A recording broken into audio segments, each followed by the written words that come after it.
사랑하는 하여묵 가족 여러분, 안녕하세요. 김소명 목사입니다.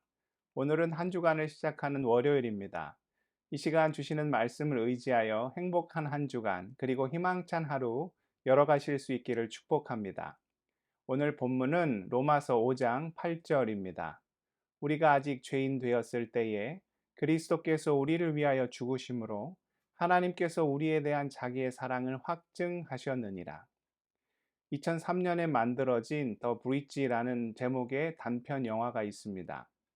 아들을 희생시켜 많은 사람을 살린 한 아버지의 이야기입니다. 아버지와 아들이 있었습니다.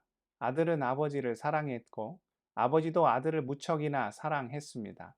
어느 날 아들은 아버지가 일하는 곳에 함께 가게 되었습니다. 아버지의 직업은 개폐식 다리 관리자였습니다.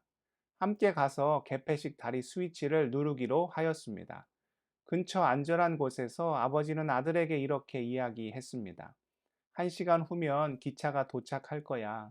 30분 안에 여기로 돌아올게. 그때 같이 올라가서 다리를 내리자꾸나. 꼭 여기서 기다리고 있어야 해.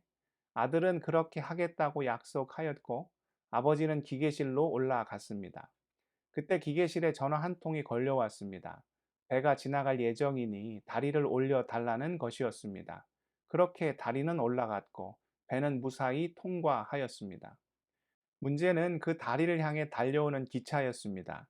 빨간 신호등을 보지 못한 채 다리를 향해 매서운 속도로 달려오고 있었습니다.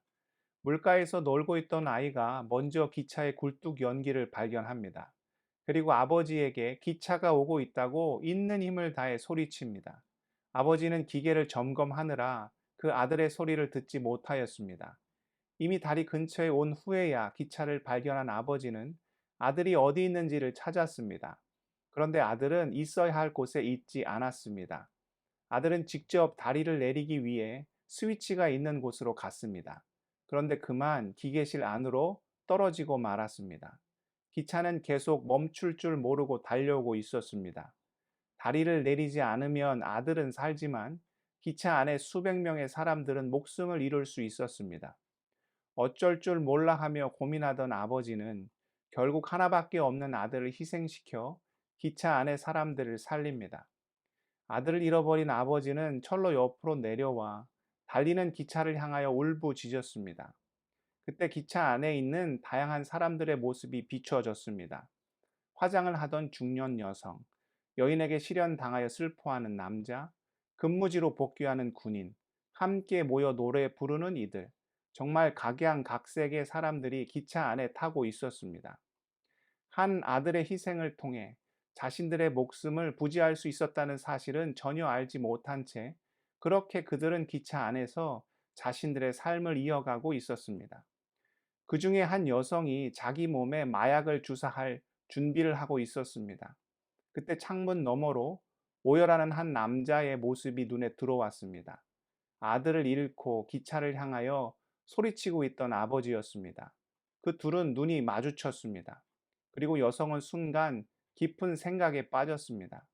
저렇게 오열하며 소리치고 있는 남자에게 과연 무슨 일이 있었던 것일까? 아니, 어쩌면 지금 나에게 무슨 일이 일어나고 있는 것인가 하는 생각을 했었는지도 모릅니다.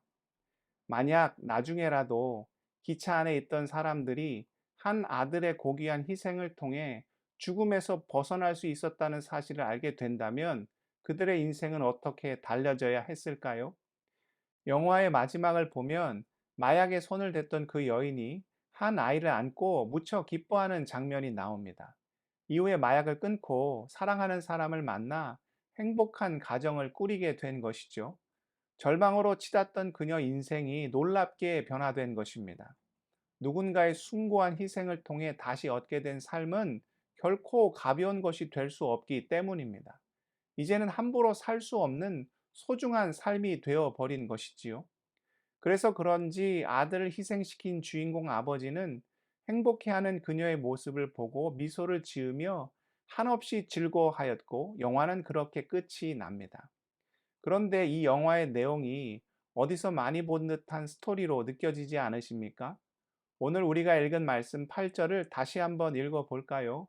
우리가 아직 죄인 되었을 때에 그리스도께서 우리를 위하여 죽으심으로 하나님께서 우리에 대한 자기의 사랑을 확증하셨느니라. 우리는 어떤 자들입니까? 영원히 죽을 수밖에 없던 죄인입니다. 로마서가 계속 주장하고 있는 것이 그것이죠. 모든 사람이 죄를 범하였고 하나님의 영광에 이르지 못하게 되었다. 의인은 없나니 하나도 없다. 로마서만 그런가요? 성경 전체가 말하고 있는 인간의 실존이 무엇입니까? 우리는 모두 죄인이요. 죄 뒤에는 죽음이 따르며 그 죽음 다음에는 무서운 심판이 기다리고 있다는 것이죠. 그런 멸망당할 우리를 위하여 아버지 하나님께서 아들 예수 그리스도를 십자가에 내어 주심으로 우리를 죽음에서 건져 주셨습니다. 그렇게 주님의 십자가를 통과한 우리는 이제 어떤 자들이 된 것입니까? 예수 생명으로 다시 살아난 세상 그 무엇과도 바꿀 수 없는 존귀한 자가 된 것이지요. 몸이 아프면 이식 수술을 받기도 합니다. 누군가의 고귀한 희생을 통하여 새로운 생명을 얻기도 하지요. 그럼 그렇게 얻은 생명은 어떻게 보면 이전보다 더 소중한 인생이 되었다고 볼 수 있습니다.